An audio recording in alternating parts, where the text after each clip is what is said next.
प्रशांत किशोर जी America से आए हैं, डायरेक्ट नरेंद्र मोदी के पास गए, कांग्रेस का भी प्रचार किया, उनसे भी टेंडर लिया, नीतीश कुमार जी से टेंडर लिया, तेलंगाना में जाकर के टेंडर लिया, उन्होंने इलेक्शन जितवाने के लिए कैंपेन किया। तो वो एक बिजनेसमैन है और उनका कभी भी थॉट्स यही रहेगा पैसा, और पैसा के लिए वो कुछ भी कर सकते हैं। नमस्कार, मैं सुभाष रजक और आप देख रहे हैं अपना नालंदा, अपना शहर, अपना खबर। और जैसे कि आप सभी को पता है, बिहार आगामी विधानसभा चुनाव काफ़ी ज़्यादा नज़दीक है और लगातार हम आपके लिए अपडेट्स ला रहे हैं। अभी हमारे साथ जो शख्स जुड़ेंगे रोशन कुमार जी हैं, आज़ाद समाज पार्टी कांसीराम नालंदा जिला के अध्यक्ष हैं, जिला अध्यक्ष हैं और खुद नालंदा विधानसभा से भावी प्रत्याशी हैं, एमएलए कैंडिडेट के। चलिए इनसे थोड़ा बहुत जो है बात करते हैं, किस प्रकार से इनका तैयारी चल रहा है, किस प्रकार इनका स्ट्रेटजी रहने वाला है, क्या प्लानिंग रहने वाला है, ये सारा चीज़ इनसे जानेंगे। सबसे पहले तो अपना एक छोटा सा परिचय दे देंगे। नमस्कार सभी को, आपके दर्शकों को और नालंदा की जनता को। मेरा नाम रोशन कुमार है और मैं आज़ाद समाज पार्टी कांसीराम का जिला अध्यक्ष हूँ और वर्तमान में नालंदा विधानसभा का भावी प्रत्याशी। आपका किस प्रकार से तैयारी चल रहा है नालंदा विधानसभा में? देखिए, नालंदा विधानसभा में मेरा तैयारी जो है इस कदर कह सकते हैं कि श्रवण कुमार जी इस बार हड़बड़ाए हुए हैं। श्रवण कुमार जी हड़बड़ाए हुए हैं। हाँ। जो ग्रामीण विकास मंत्री हैं। ग्रामीण विकास मंत्री कहने के तो ग्रामीण विकास मंत्री हैं, लेकिन उन्हीं के क्षेत्र में नूरसराय एक जगह है, बाजार है, उसमें बारिश के मौसम में इतना पानी आ जाता है, यानी कमर से ऊपर पानी आ जाता है, जो कि अच्छा खासा मार्केट है उनके क्षेत्र के अंदर। वहाँ पे ऐसी स्थिति है। और आपका जो बेन है, बेन का स्थिति जब आप जाकर के देखिएगा तो आज भी वहाँ का जो दलित बस्ती है, वहाँ पे सड़कों पर नाले के जो पानी है वो बहने को मजबूर है। दीपनगर में भी स्थिति वही है मिला जुला कर। आपका ये बीच में आप चले जाइएगा इधर छबिल्लापुर तरफ में, वहाँ भी स्थिति देखिएगा तो आज भी जो नल जल का जो पानी है वो सही रूप से, सुचारू रूप से अभी भी दलित बस्ती में नहीं पहुँच रहा। जहाँ तहाँ पाइप फटा हुआ है, कटा हुआ। कहने को तो बहुत कुछ कहते हैं ग्रामीण विकास मंत्री जी हैं, लेकिन व्यवस्था बहुत ही लचर है। आज जनता त्राहिमाम हो चुकी है उनकी व्यवस्था से, और इस बार नालंदा विधानसभा की जो जनता है वो उनको टिकट जो है काटने वाली है सीट से उनको। अच्छा, सर ने अभी छबीलापुर का बात किया। छबीलापुर का एक वीडियो जो है हमारे चैनल पे पड़ा हुआ है। छबीलापुर का क्या हालत है उस वीडियो में आप देख सकते हैं, एक बार जरूर देखें उस वीडियो को, कि नालंदा जिला के अंदर एक गाँव ऐसा है छबीलापुर जिसका इस प्रकार से हालत है। वो वीडियो जरूर एक बार लोगों को देखना चाहिए। अच्छा, जनता जो है आपको वोट क्यों करे? जनता को वोट हमको इसलिए करना चाहिए कि अगर उनके लगता है कि उनके बच्चों का भविष्य खतरे में है, क्योंकि शिक्षा तो मिल नहीं रही है। आज प्राइवेटाइजेशन इस कदर हावी हो गया है कि गरीब लोगों के बच्चों को शिक्षा पाना नामुमकिन हो गया है। आप किसी भी प्राइवेट स्कूल में चले जाइए तो आपको 5,000 से नीचे फीस नहीं है पढ़ाने लिखाने का, पूरा सारा चीज़ लेकर के। और सरकारी स्कूल में जाइएगा तो टीचर है, सारा व्यवस्था है, लेकिन वो क्लास लेने के लिए एकदम नहीं तैयार है। शिक्षक लोग अपना मोबाइल में लगे हुए रहेंगे, पंखा का हवा खाते हुए रहेंगे।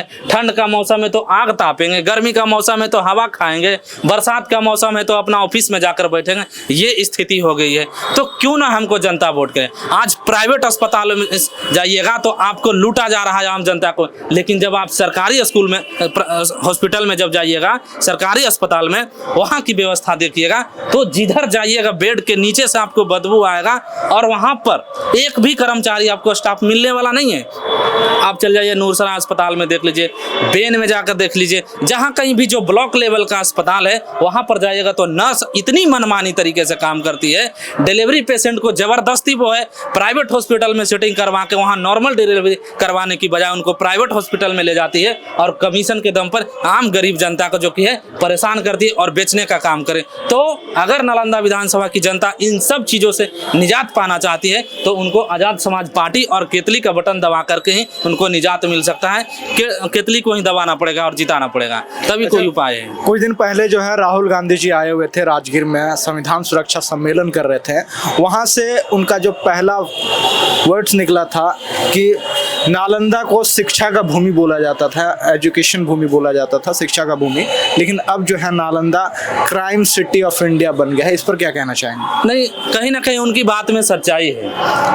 नालंदा जो कि ज्ञान की धरती कहा जाता था, नालंदा विश्वविद्यालय, पूरी दुनिया से लोग यहाँ आकर पढ़ाई करते थे और यहाँ से शिक्षा लेकर के जो कि है पूरी दुनिया में वो जाकर के फैलाने का काम किए। लेकिन आज वर्तमान समय में क्राइम प्रतिदिन, आप खुद एक पत्रकार हैं, आपको भी पता होगा, कोई ऐसा दिन नहीं जहाँ की नालंदा में, पूरे नालंदा जिला में 1 से 2 लाश प्रतिदिन बरामद नहीं होता है। तो आखिर ऐसी स्थिति क्या है? प्रत्येक दिन चोरी हो रही है, प्रत्येक दिन सड़कों पर किसी ना किसी को पीटा जा रहा है। तो कहीं ना कहीं तो ये क्राइम हब बन ही गया है नालंदा जिला।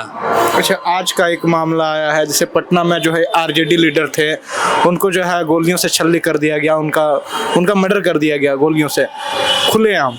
यही है ना, वो नीतीश कुमार जी कहते हैं कि हमारे शासन में जो कि है जीरो टॉलरेंस की नीति लागू है, एकदम जो है शासन व्यवस्था पूरी तरह से दुरुस्त है। तो ये उनकी शासन व्यवस्था को ये दुरुस्त जो दिखाते हैं वो ये सड़कों पर देखने को मिल रहा है। आए दिन प्रतिदिन सड़कों पर दौड़ा दौड़ा कर हत्या किया जा रहा है, उन्हीं के मंत्रियों को दौड़ाया जा रहा है। तो अब समझ में नहीं आ रहा है आखिर किस तरह से वो कहते हैं कि हमारे शासन में सुशासन की व्यवस्था है। कैसे आप कहिएगा?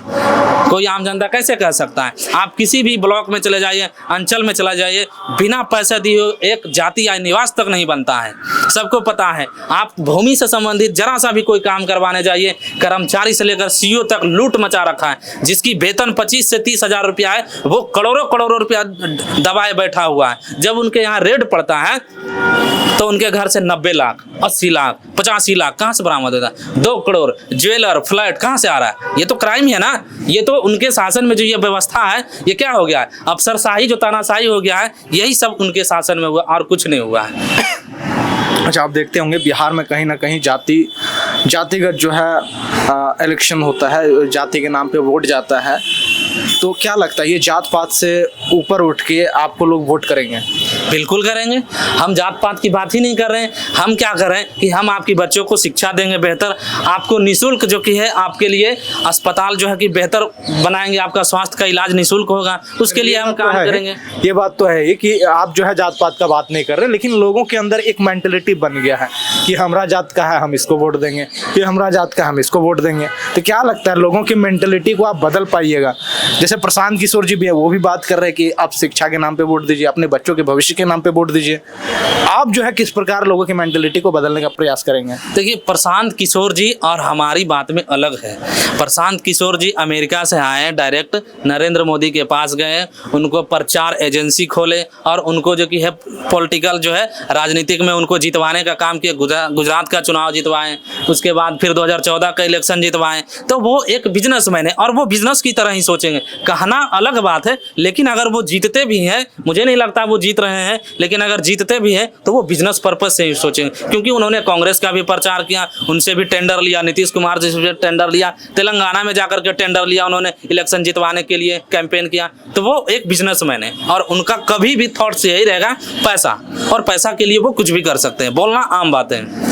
तो आप जो है लोगों की मेंटेलिटी को कैसे बदलेंगे? हम लोगों की मेंटेलिटी को हम उनके घर घर पर जा रहे हैं, उनको समझा रहे हैं कि देखिए, अगर आपको बेहतर भविष्य चाहिए, अगर आपको करप्शन मुक्त आपका क्षेत्र चाहिए, अगर आप चाहते हैं कि ब्लॉक में जाएं तो एकदम फटाक से काम हो, वो भी निःशुल्क, बिना किसी रिश्वत के। अगर आप चाहते हैं कि थाना में जाएं, पंचायत जो भवन बना है, सरकारी पंचायत विकास भवन, अगर उसमें जाते हैं, तुरंत काम हो, निःशुल्क काम हो, तो आपको हमारा साथ देना होगा। अन्यथा आप जिस व्यवस्था में अगर आप उसी को मंजूर करते हैं तो ये आपके लिए स्वागत है, ये आप समझिएगा।